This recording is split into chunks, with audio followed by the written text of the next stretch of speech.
Jet fuel has a specific smell. Not like gasoline, not like anything clean. It's heavier, more chemical, something that coats the inside of your nose and stays there for hours.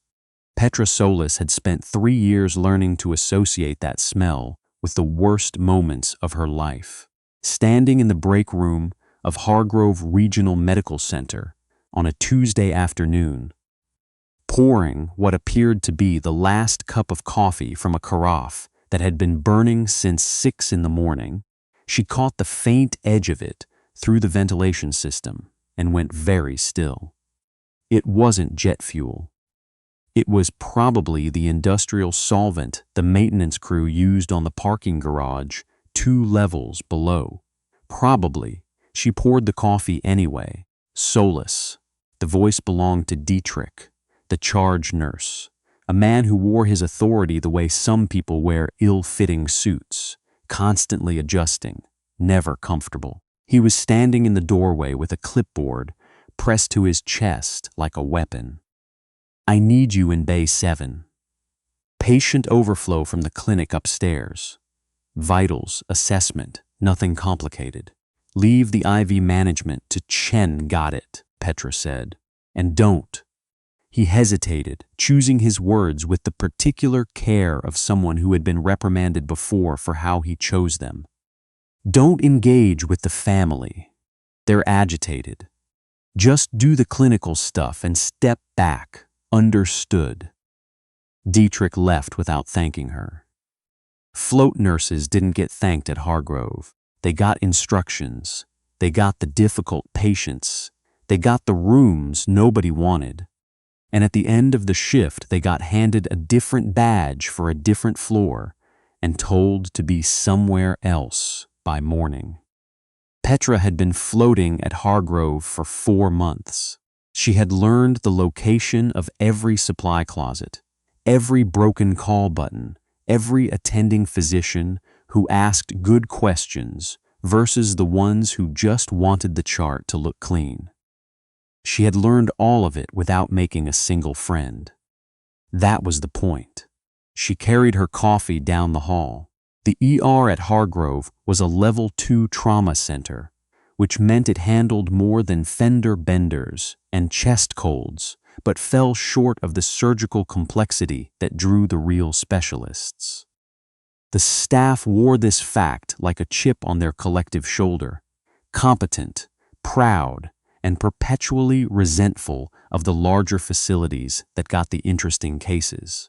The overhead lights were the color of old fluorescents, slightly yellow, the kind that flattened everyone's skin into something institutional and tired. Bay 7 was a 63-year-old man named Albright with chest pain that had turned out to be costochondritis, inflammation of the cartilage connecting the ribs to the sternum. Painful, alarming, and ultimately mundane. His wife sat in the corner chair, gripping a plastic purse with both hands. She looked at Petra with the wide-eyed desperation of someone who wanted to be told everything, was fine and wasn't going to believe it. His blood pressure was 170/96. Petra said, checking the cuff, resetting it. "That's elevated, but we're going to watch it." "Is he on anything for hypertension?" "He's supposed to be," the wife said, "but he doesn't always." "Don't tell her that," Albright said, affronted. "Walter." Petra took the second reading, 168/92. Better. She noted it on the chart, checked the oxygen saturation, documented the respiratory rate, kept her face neutral and her voice even.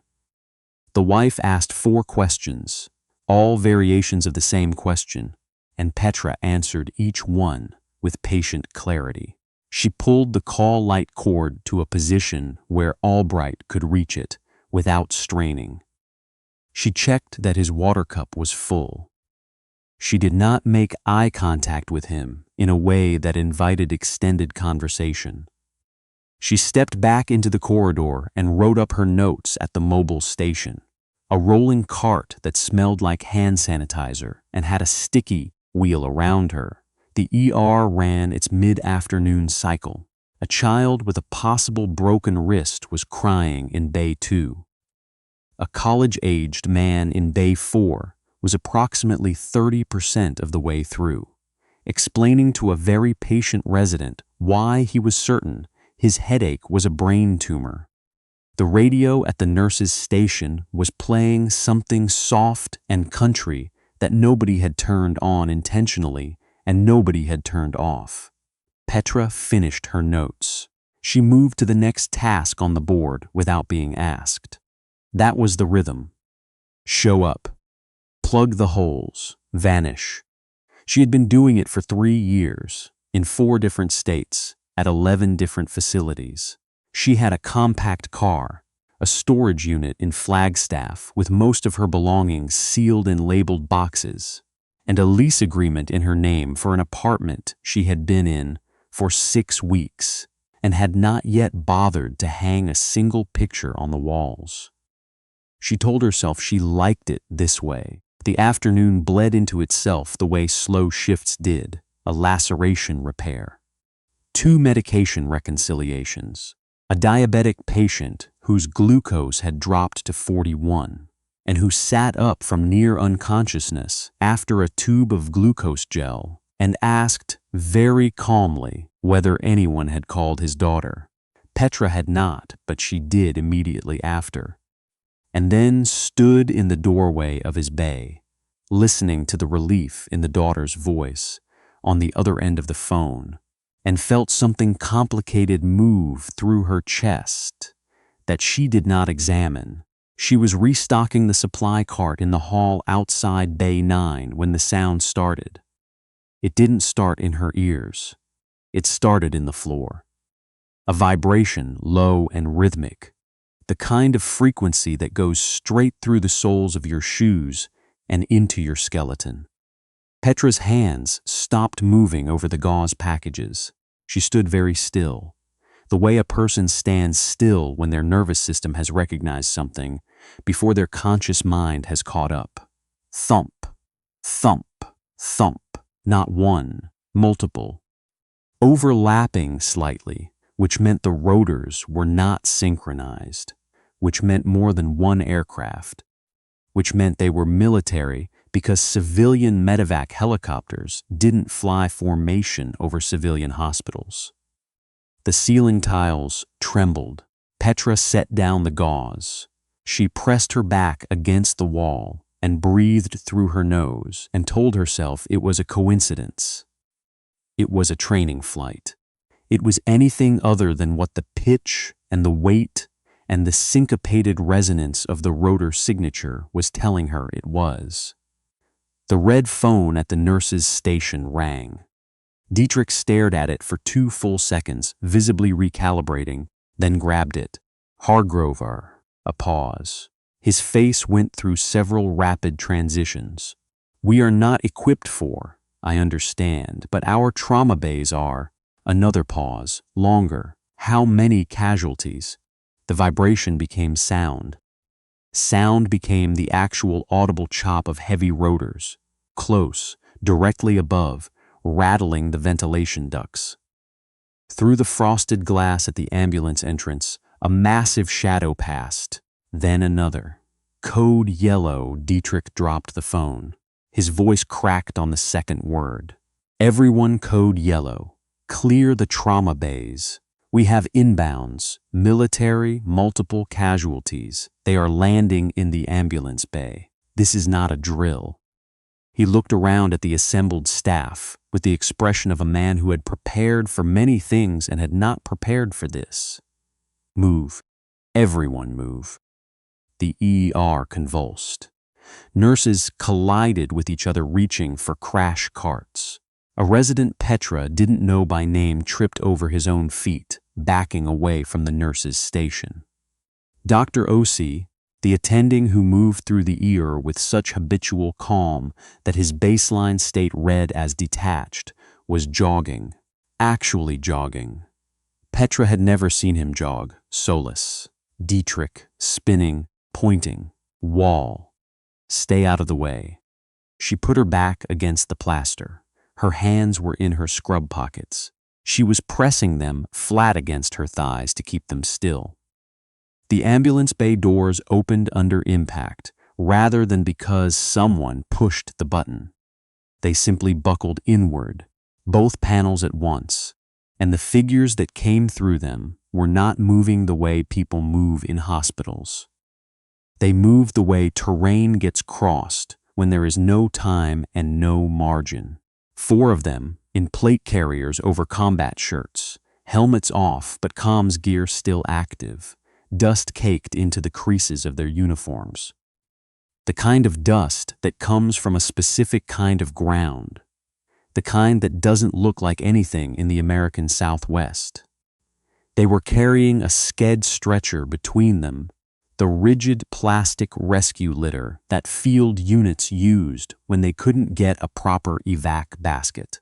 The man on it was strapped in at the chest and hips, and what Petra could see of him from across the room was enough to tell her the chest strap was doing more work than it should because his rib cage was not moving right on the left side.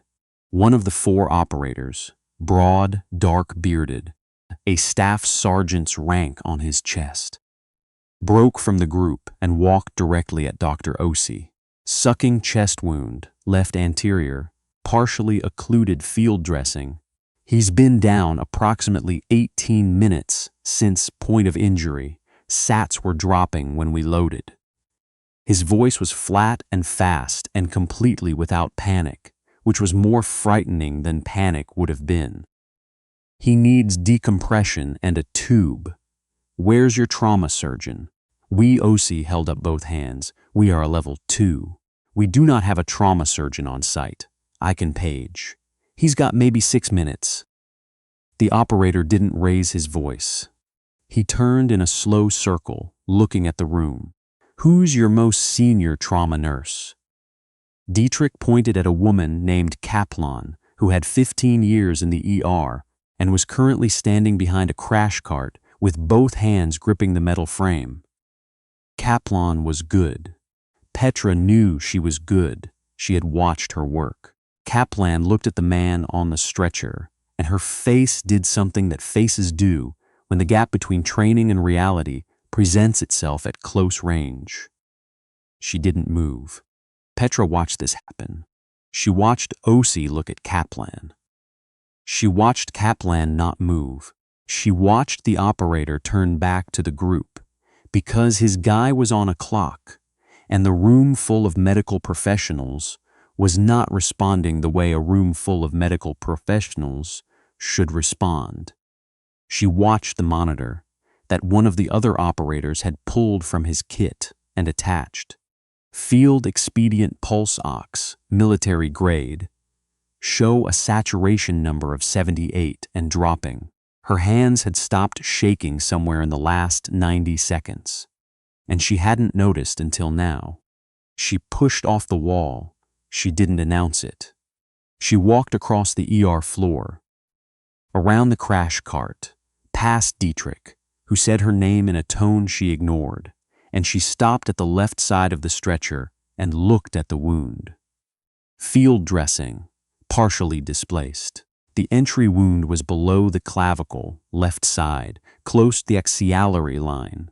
The skin around it was moving wrong, slightly sunken on inhalation, the trachea carrying a subtle but unmistakable deviation to the right. Tension pneumothorax.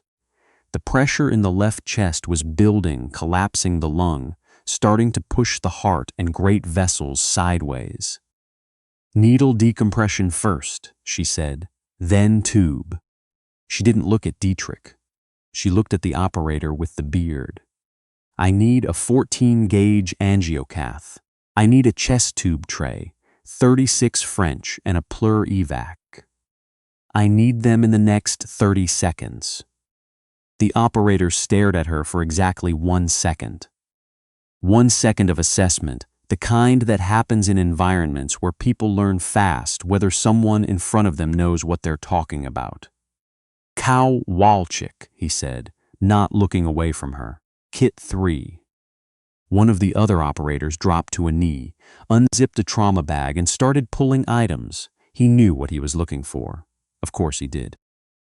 Dietrich was suddenly at her elbow.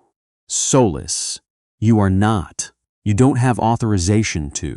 She looked at him. She didn't say anything.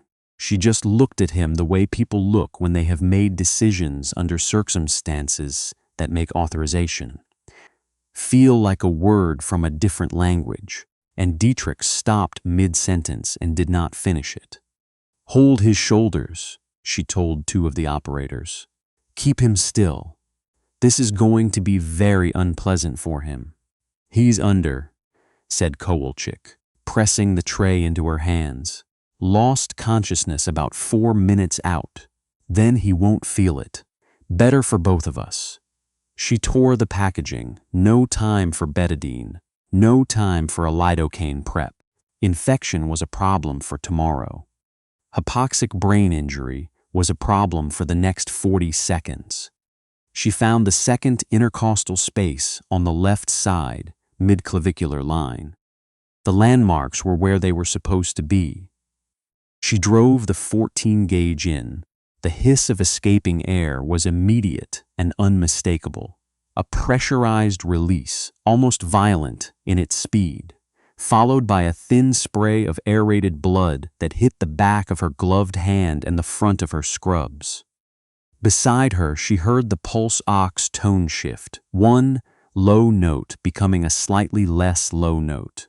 The tracheal deviation, visible in the notch above his sternum, began to ease.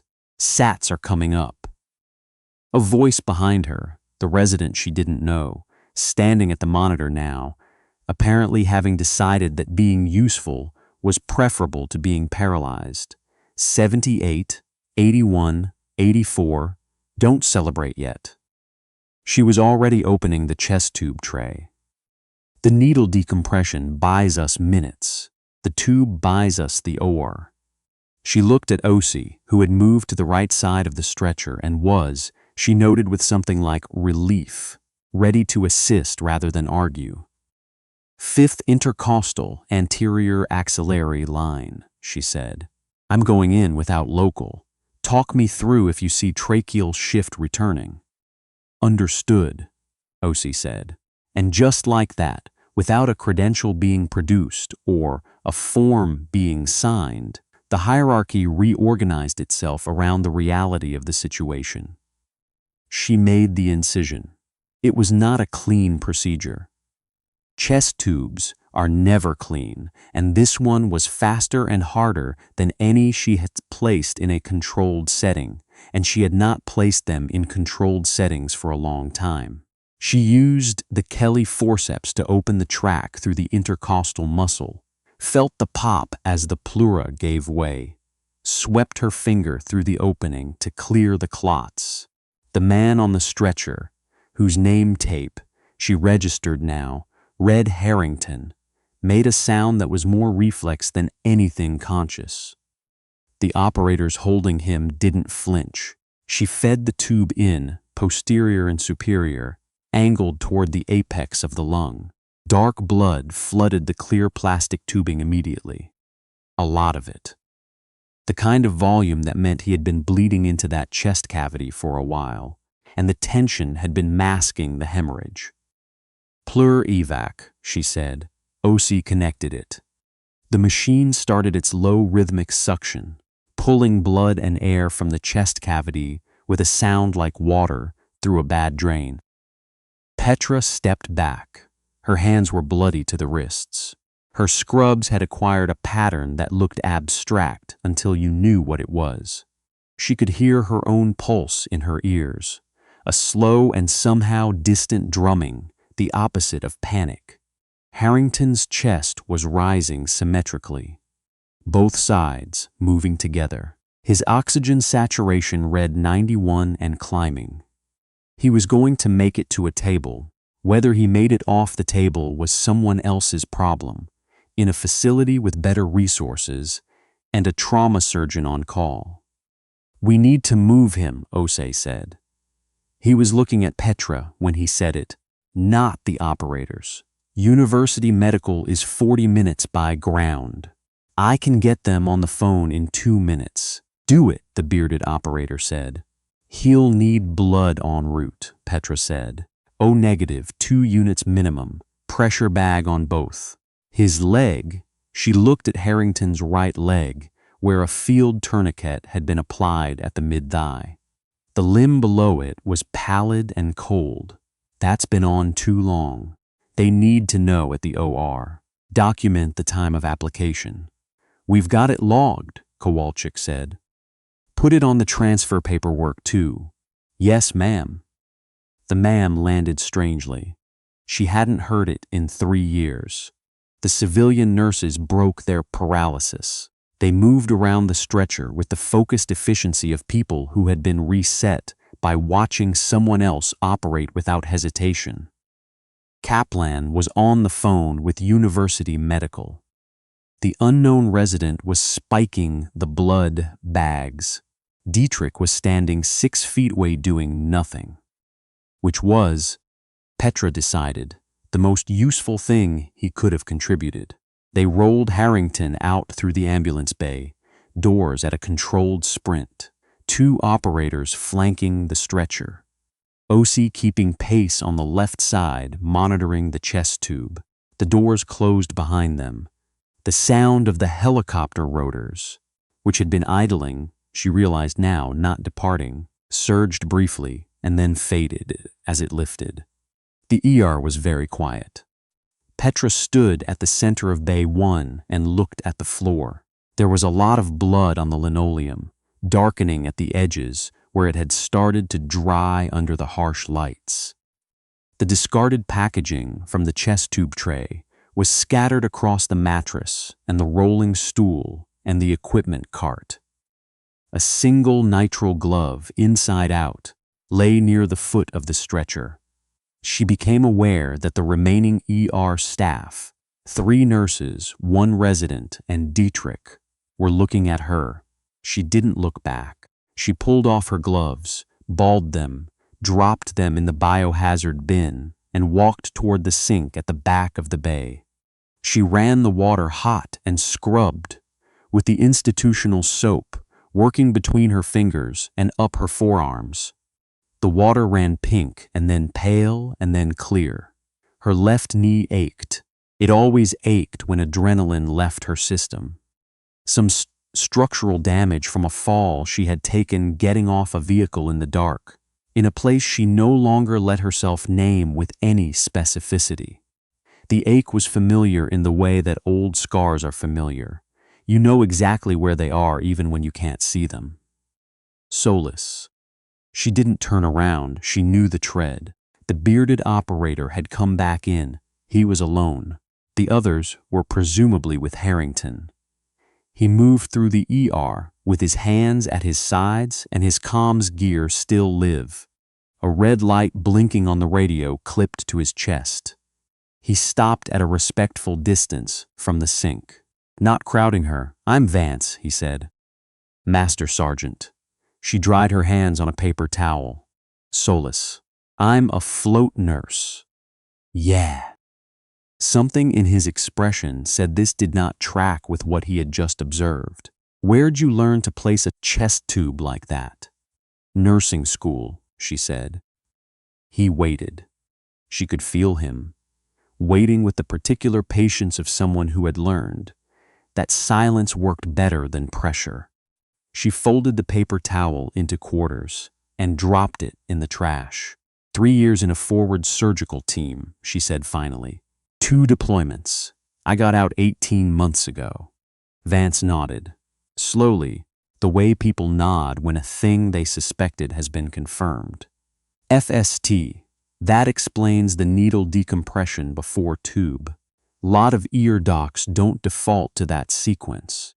Lot of our docs haven't placed a tube in a field hospital with no imaging and a dust storm coming through the walls. No, he said, they haven't. She looked at him. He was maybe 40, with the kind of weathered face that came from spending too much time at altitude and not enough time indoors. And his eyes had the quality that she associated with people who had been responsible for other people in extreme circumstances.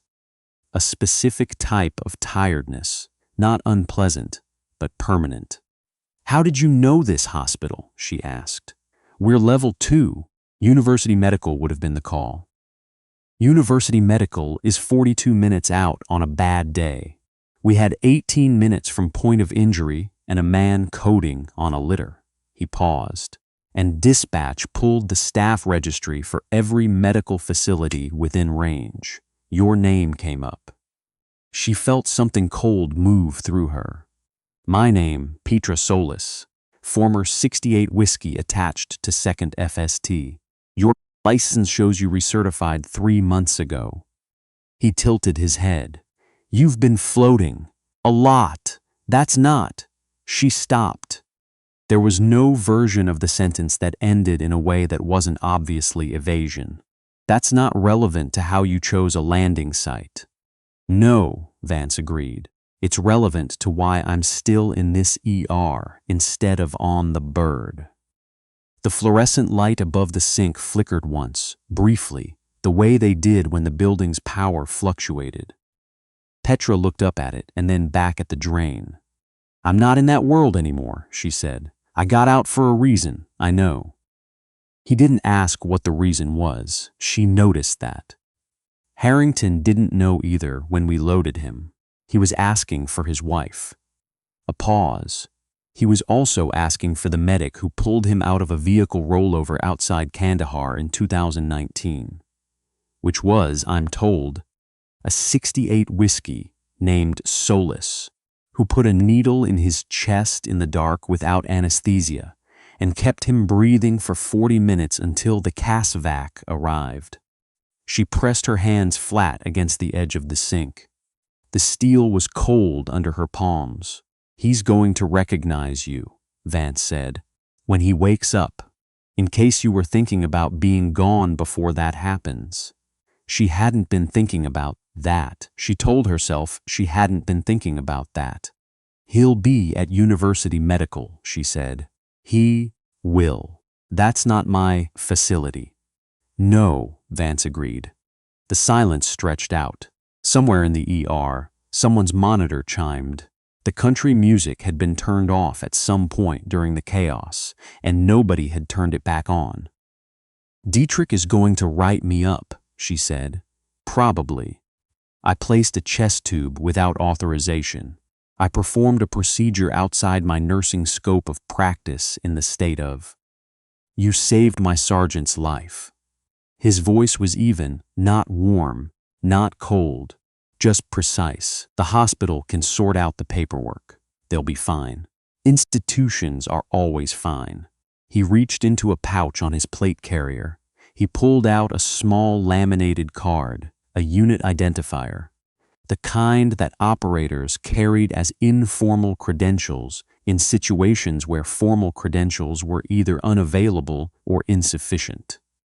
He set it on the edge of the sink. In case anyone gives you trouble, he said. My CO's number is on the back. He will answer. Petra looked at the card. She didn't pick it up. You came here because of me, she said. Not a question, not accusatory, just naming it. I came here because of Harrington, Vance said. But I can't tell you I didn't check the registry twice when I saw your name. He picked up his helmet from where he'd set it on the edge of a supply cart. You've got good hands, Solis. Steadier than most, not always, steady when it counts. He moved toward the ambulance bay doors. He stopped with one hand on the push bar and looked back at her. Harrington's wife is named Connie. She's going to be at University Medical by the time they get him into surgery. If you wanted to, he stopped. If you ever find yourself over that way. She didn't answer. He nodded once, the way people nod when they're not expecting an answer, and pushed through the doors. They swung shut behind him. Through the frosted glass, the silhouette of a heavy-bodied aircraft lifted and turned and was gone. Petra stood in the empty bay. The linoleum was drying. The biohazard bags needed to be replaced. The supply cart needed restocking, and the bed needed fresh linens, and someone needed to mop, and someone needed to update the board and notify housekeeping and do a dozen ordinary administrative things that made a hospital run. She picked up the laminated card, turned it over, read the number on the back, turned it back to the front. She put it in her scrub pocket. Dietrich materialized at the edge of the bay with his clipboard. He looked, for the first time since she had worked his floor, genuinely uncertain. He opened his mouth once and closed it, opened it again. "Administration is going to want a statement," he said. "I'll write one. The scope of practice issue. I know what I did and I know what it cost." She looked at him, not unkindly. "I'll write the statement, Dietrich.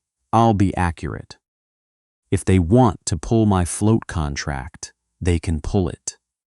She turned to the supply cart and began restocking it, replacing the gauze packages she'd set down 20 minutes and a lifetime ago, aligning them in their labeled slots.